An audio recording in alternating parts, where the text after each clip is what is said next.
भाभी जी की लंबी सब्जियों का आखिर क्या है राज। एक बार एक सब्जी मंडी में ज्योति ने दो महिला सब्जी विक्रेताओं को हंसते हुए ये कहते सुना कि सीमा भाभी हमेशा लंबी सब्जियां ही क्यों खरीदती हैं। सब्जियों के लंबे होने पर था जोर। ज्योति को कुछ समझ नहीं आया। सब्जियों की लंबाई के बारे में कोई क्यों सोचेगा। कल रात की बारिश के बाद सुबह बहुत सुहानी थी। बारिश से नहाई प्रकृति बेहद आकर्षक लग रही थी, ठीक वैसी ही जैसे एक लड़की नहाकर निकलती है। मैं भी नहा धोकर सब्जी लाने निकली थी। सुबह सुबह काफी सब्जी वालों की भीड़ थी। इसी बीच मेरी मुलाकात सीमा भाभी से हो गई। वे भी सब्जी खरीदने निकली थी। मैं जब सब्जी खरीद रही थी, इसी बीच मैंने कुछ सुना। सीमा भाभी को लेकर दो सब्जी वालियों में खुशफुसाहट हुई। आज भाभी ने बड़े लंबे बैंगन लिए हैं और साथ में लंबा खीरा भी है। मुझे ये बात सुनकर थोड़ा अजीब सा लगा कि सब्जी तो सब्जी होती है, अब इसमें मैं इसको क्यों घुसाना। खैर इस उधेड़बुन के साथ मैं घर आ गई। दिन ऐसे ही बीतने लगे, लेकिन मन में ये बात बैठ गई थी कि सब्जियों का लंबी होने से क्या कनेक्शन है। मेरे पास उस वक्त अपना पर्सनल फोन भी नहीं था जहां गूगल सर्च करके तुरंत पता कर लूं, और इतनी हिम्मत भी नहीं थी कि किसी से फोन मांगकर सर्च कर लूं। लेकिन इतना तो लग रहा था कि जिस छुट्टीले अंदाज में वो शब्द कहे गए हैं, इसके पीछे जरूर कोई अतरंगी बात है। मैं अपने सवालों की लिस्ट के साथ ऐसे ही सोच में पड़ी थी।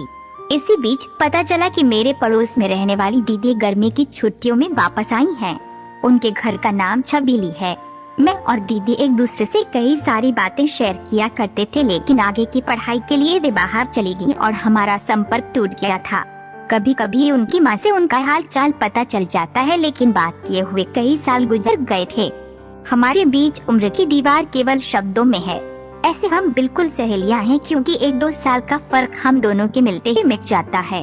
उनके आने की बात सुनकर मैं बहुत उत्साहित थी, इसलिए उनके आते ही शाम के वक्त उनसे मिलने पहुंच गई। क्योंकि वो पहली बार अपने कॉलेज की छुट्टियों में वापस आई थी, इसलिए बहुत कुछ सुनना और सुनाना भी था। जैसे ही हम दोनों मिले, ऐसा लगा किसी ने मनोरम संगीत छेड़ दिया हो। हम दोनों छत पर बैठ गए और इधर उधर की खूब बातें करने लगे।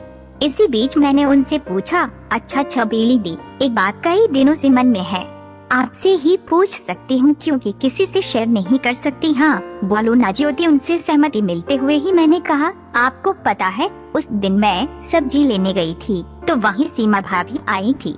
वो सब्जी खरीद रही थी कि तभी पीछे से दो सब्जी बेचने वाली औरतों ने बोला, भाभी ने लंबे बैंगन और खीरा खरीदा है। और फिर वह जोर से हंस पड़ी। अब एक बात समझ नहीं आ रही कि अब लड़कियों के सब्जी खरीदने से भी दिक्कत होने लगी। छबीली दी ने हंसते हुए कहा, अरे नहीं, इसका मतलब कुछ और है।